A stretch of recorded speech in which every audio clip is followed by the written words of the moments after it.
Darshan sir ಮನಸ್ಸಲ್ಲಿ ಆರಂಭದಲ್ಲಿ ಆವಾಗ ಏನು ನೋಡಿತ್ತು ಮತ್ತು ಇದು ನೆಗೆಟಿವ್ ಅಂತ ಅವ್ರು ಯಾವತ್ತೂ ಕನ್ಸಿಡರ್ ಮಾಡಲಿಲ್ವಾ ಹೇಗೆ ಅನ್ನೋವಂಥದ್ದು?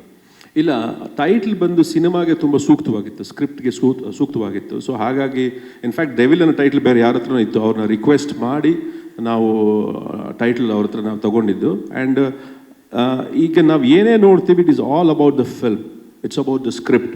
ಅದಕ್ಕೆ ಏನು ಬೇಕು ಅದನ್ನೇ ಮಾಡಿರೋದು. ಆ್ಯಂಡ್ ಅದಕ್ಕೆ ಟೈಟ್ಲ್ ಅದಕ್ಕೆ ಸೂಕ್ತವಾಗಿತ್ತು, ಹಾಗಾಗಿ ಡೆವಿಲ್ ಅಂತ. ಯಾಕೆ ಡೆವಿಲ್ ಅನ್ನೋವಂಥದ್ದು ಒಂದು ಪ್ರಶ್ನೆ ಬಂದಾಗ ಯಾಕೆ ಪರ್ಟಿಕ್ಯುಲರ್ ಆಗಿ ಕತೆಗೆ ಈ ಡೈಲಾಗ್ ಈ ಟೈಟ್ಲ್ ಆಯಿತು ಮತ್ತು ಅದು ಏನು ಹೇಳಕೊಟ್ಟಿದ್ದೀರಿ ಅನ್ನೋಂಥದ್ದು ಸರ್ ಕ್ಲೀವ್ ಸಣ್ಣದಾಗಿ? ಅದಕ್ಕೆ 11ನೇ ತಾರೀಕೆ ನೋಡ್ಬೇಕು ನೀವು.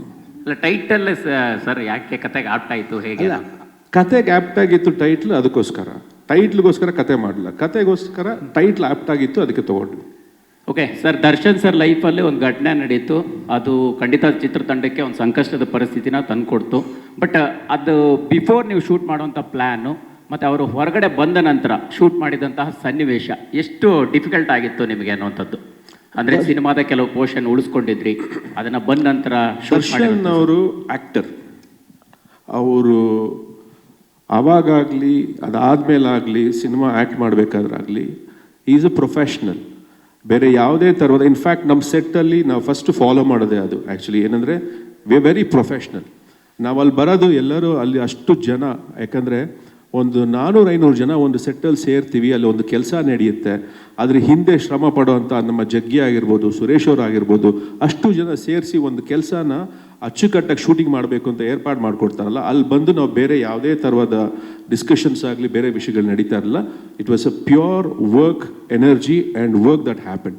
ಸೊ ಯಾವುದೇ ಡಿಫ್ರೆನ್ಸ್ ಇರಲಿಲ್ಲ. ಕತೆ ಚೆನ್ನಾಗಿ ತಲೆಯಲ್ಲಿ ಎಲ್ಲರಿಗೂ ಕೂತಿತ್ತು. ಅದು 1 ವರ್ಷ ಅಲ್ಲ, ಯಾಕಂದರೆ 2018ಇಂದ ಟ್ರಾವೆಲ್ ಮಾಡ್ತಾ ಇದ್ದೀವಿ ಅಂದಮೇಲೆ ಆ ಕತೆ ಎಷ್ಟು ಚೆನ್ನಾಗಿ ಅವ್ರ ತಲೆಯಲ್ಲಿ ಕೂತಿತ್ತು ಅಂದರೆ, ನಾನೇ ಏನಾದರೂ ಒಂಚೂರು ಮರೆತರೂ ಕೂಡ ದರ್ಶನ್ ಅವರು ಅದನ್ನು ನನಗೆ ಜ್ಞಾಪಿಸ್ತಾ ಇದ್ರು. ಸೊ ಹಾಗಾಗಿ it was always a proper professional approach ಅಷ್ಟೇ. ಪ್ರಕಾಶ್ ಸರ್, ಅನ್ಫಾರ್ಚುನೇಟ್ಲಿ ಚಂದನ್ ಅವ್ರನ್ನ ಈ ಸಿನಿಮಾದಿಂದ ಹೊರಗಿಡ್ತಿದೀವಿ ಅನ್ನುವಂಥ ಪೋಸ್ಟ್ನ ಸ್ವತಃ ದರ್ಶನ್ ಸರ್ ಸೋಷಿಯಲ್ ಮೀಡಿಯಾದಲ್ಲಿ ಪೋಸ್ಟ್ ಮಾಡಿದ್ರು. ಯಾರನ್ನ? ಚಂದು ಅವರು ಆಕ್ಟ್ ಮಾಡ್ತಾ ಇದ್ರು ಈ ಸಿನಿಮಾದಲ್ಲಿ, ಬಟ್ ಹೊರಗಡೆ ಇಡ್ತಿದೀವಿ ಅನ್ನುವಂಥದ್ದನ್ನ ಪೋಸ್ಟ್ ಮಾಡಿದ್ರು ದರ್ಶನ್ ಅವರು. ಚಂದುನ? ಯಾವ ಚಂದು? ನಮ್ಮ ಅಳಿಯ. ಹೌದು. Okay.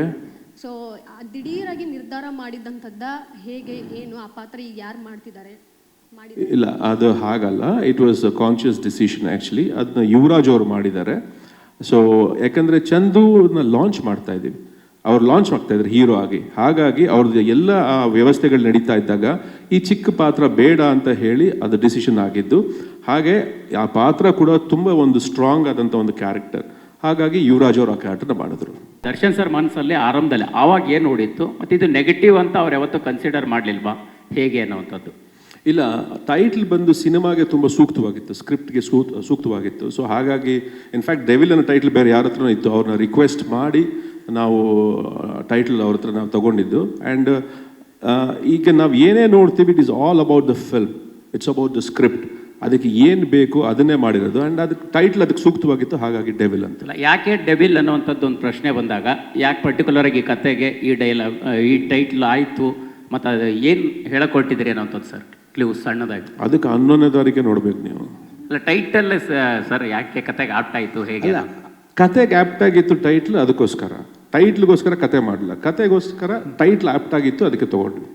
Okay sir, Darshan sir ಲೈಫಲ್ಲಿ ಒಂದು ಘಟನೆ ನಡೀತು, ಅದು ಖಂಡಿತ ಚಿತ್ರತಂಡಕ್ಕೆ ಒಂದು ಸಂಕಷ್ಟದ ಪರಿಸ್ಥಿತಿನ ತಂದುಕೊಡ್ತು. ಬಟ್ ಅದು ಬಿಫೋರ್ ನೀವು ಶೂಟ್ ಮಾಡುವಂಥ ಪ್ಲ್ಯಾನು ಮತ್ತು ಅವರು ಹೊರಗಡೆ ಬಂದ ನಂತರ ಶೂಟ್ ಮಾಡಿದಂತಹ ಸನ್ನಿವೇಶ ಎಷ್ಟು ಡಿಫಿಕಲ್ಟ್ ಆಗಿತ್ತು ನಿಮಗೆ ಅನ್ನುವಂಥದ್ದು? ಅಂದರೆ ಸಿನಿಮಾದ ಕೆಲವು ಪೋರ್ಷನ್ ಉಳಿಸ್ಕೊಂಡಿದ್ರಿ, ಅದನ್ನು ಬಂದ ನಂತರ ದರ್ಶನ್ ಅವರು ಆ್ಯಕ್ಟರ್, ಅವರು ಆವಾಗಲಿ ಅದಾದಮೇಲಾಗಲಿ ಸಿನಿಮಾ ಆ್ಯಕ್ಟ್ ಮಾಡಬೇಕಾದ್ರಾಗಲಿ ಈಸ್ ಅ ಪ್ರೊಫೆಷ್ನಲ್. ಬೇರೆ ಯಾವುದೇ ಥರದ, ಇನ್ಫ್ಯಾಕ್ಟ್ ನಮ್ಮ ಸೆಟ್ಟಲ್ಲಿ ನಾವು ಫಸ್ಟ್ ಫಾಲೋ ಮಾಡೋದೇ ಅದು. ಆ್ಯಕ್ಚುಲಿ ಏನಂದರೆ ವಿ ವೆರಿ ಪ್ರೊಫೆಷ್ನಲ್. ನಾವು ಅಲ್ಲಿ ಬರೋದು ಎಲ್ಲರೂ ಅಲ್ಲಿ ಅಷ್ಟು ಜನ, ಯಾಕಂದರೆ ಒಂದು 400-500 ಜನ ಒಂದು ಸೆಟ್ಟಲ್ಲಿ ಸೇರ್ತೀವಿ, ಅಲ್ಲಿ ಒಂದು ಕೆಲಸ ನಡೆಯುತ್ತೆ. ಅದ್ರ ಹಿಂದೆ ಶ್ರಮ ಪಡೋವಂಥ ನಮ್ಮ ಜಗ್ಗಿ ಆಗಿರ್ಬೋದು, ಸುರೇಶ್ ಅವ್ರು ಆಗಿರ್ಬೋದು, ಅಷ್ಟು ಜನ ಸೇರಿಸಿ ಒಂದು ಕೆಲಸನ ಅಚ್ಚುಕಟ್ಟಾಗಿ ಶೂಟಿಂಗ್ ಮಾಡಬೇಕು ಅಂತ ಏರ್ಪಾಡು ಮಾಡಿಕೊಡ್ತಾರಲ್ಲ, ಅಲ್ಲಿ ಬಂದು ನಾವು ಬೇರೆ ಯಾವುದೇ ಥರದ ಡಿಸ್ಕಷನ್ಸ್ ಆಗಲಿ ಬೇರೆ ವಿಷಯಗಳು ನಡೀತಾ ಇರಲ್ಲ. It was a pure work energy and work that happen. So ಯಾವುದೇ ಡಿಫ್ರೆನ್ಸ್ ಇರಲಿಲ್ಲ. ಕತೆ ಚೆನ್ನಾಗಿ ತಲೆಯಲ್ಲಿ ಎಲ್ಲರಿಗೂ ಕೂತಿತ್ತು.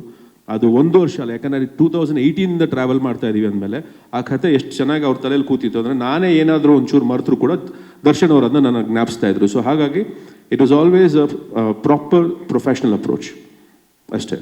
ಪ್ರಕಾಶ್ ಸರ್, ಅನ್ಫಾರ್ಚುನೇಟ್ಲಿ ಚಂದನ್ ಅವ್ರನ್ನ ಈ ಸಿನಿಮಾದಿಂದ ಹೊರಗಿಡ್ತಿದೀವಿ ಅನ್ನುವಂಥ ಪೋಸ್ಟ್ನ ಸ್ವತಃ ದರ್ಶನ್ ಸರ್ ಸೋಷಿಯಲ್ ಮೀಡಿಯಾದಲ್ಲಿ ಪೋಸ್ಟ್ ಮಾಡಿದ್ರು.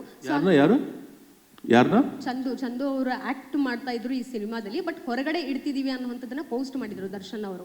ಚಂದುನ ಯಾವ ಚಂದು? ನಮ್ಮ ಅವ್ರ ಅಳಿಯ, ಹೌದು. ಓಕೆ. ಸೊ ದಿಢೀರಾಗಿ ನಿರ್ಧಾರ ಮಾಡಿದಂಥದ್ದ, ಹೇಗೆ ಏನು ಆ ಪಾತ್ರ ಈಗ ಯಾರು ಮಾಡ್ತಿದ್ದಾರೆ? ಇಲ್ಲ, ಅದು ಹಾಗಲ್ಲ. It was a conscious decision actually. ಅದನ್ನ ಯುವರಾಜ್ ಅವರು ಮಾಡಿದ್ದಾರೆ. ಸೊ ಯಾಕಂದರೆ ಚಂದುನ ಲಾಂಚ್ ಮಾಡ್ತಾ ಇದ್ದೀವಿ, ಅವ್ರು ಲಾಂಚ್ ಮಾಡ್ತಾ ಇದ್ದಾರೆ ಹೀರೋ ಆಗಿ. ಹಾಗಾಗಿ ಅವ್ರದ್ದು ಎಲ್ಲ ಆ ವ್ಯವಸ್ಥೆಗಳು ನಡೀತಾ ಇದ್ದಾಗ ಈ ಚಿಕ್ಕ ಪಾತ್ರ ಬೇಡ ಅಂತ ಹೇಳಿ ಅದು ಡಿಸಿಷನ್ ಆಗಿದ್ದು. ಹಾಗೆ ಆ ಪಾತ್ರ ಕೂಡ ತುಂಬ ಒಂದು ಸ್ಟ್ರಾಂಗ್ ಆದಂಥ ಒಂದು ಕ್ಯಾರೆಕ್ಟರ್. ಹಾಗಾಗಿ ಯುವರಾಜ್ ಅವರು ಆ ಕ್ಯಾರೆಕ್ಟರ್ನ ಮಾಡಿದ್ರು.